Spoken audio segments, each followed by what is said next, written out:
gone through a divorce? Not that time. Okay. The truth about the matter is that if I had different people in my ear at that time, I would not have made that decision. No, I was very, very hurt. I was very angry. I remember when I made the decision, I was like hysterically crying on the phone with my attorney. I was extremely emotionally intoxicated. Me and your sister have amazing, loving debates in our house all the time about women getting a battery in their back, whenever they choose to leave their marriage or go on these ventures to try to find themselves and things like that, are unhappy with their life, being a mother and a wife.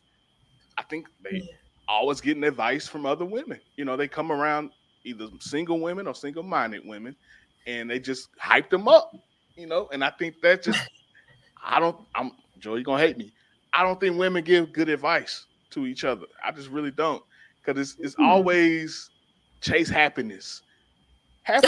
Like I just talked about the Ten Commandments, I just talked about the abomination. Or in the Bible, the 66 books that the Bible talk about are happiness. I haven't seen that one time. It's about fulfillment and fulfilling God's purpose. So in contentment, in a lot of ways, contentment. But I would say this: the Bible does say, I don't remember the book, but it did say about the older women teaching the younger women, right, and guiding them, especially the older married women. So it is there. It's all about wisdom, and the men also, men in the community, is supposed to lead the young men too, right? And I think that's where the problem lies. Culture, societal norms, or the lack of it, changing norms, I think have impacted us a lot.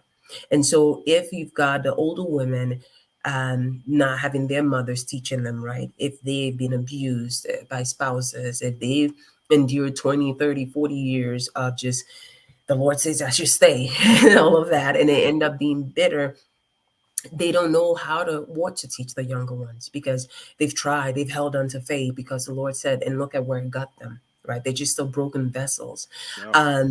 And some of them, they say all that, maybe at the end of the day, 35 years later, the man leaves them, marries the younger woman, and they're like, wait, he was a deacon and I stayed in it because we were supposed to do this and God was our help. And so people come from a place of hurt. The problem I have with that is the abdication of responsibility, right? When you make vows to your partner, when you make that, as reciprocal. The older woman, the mom, the dad, they can witness it, right? And try to uphold you and teach you. By the end of the day, you made this to each other. You enter these covenants to each other. And the only other entity that came into that was God. And so the only person you owe that to is God. You're owing this to your partner, but to God ultimately. Like, God, I'm believing that you brought this person into my life, and I'm saying these vows to this person, and wrapping it in submission to you, God, that you will help us, lead us forward as long as we continue to commit.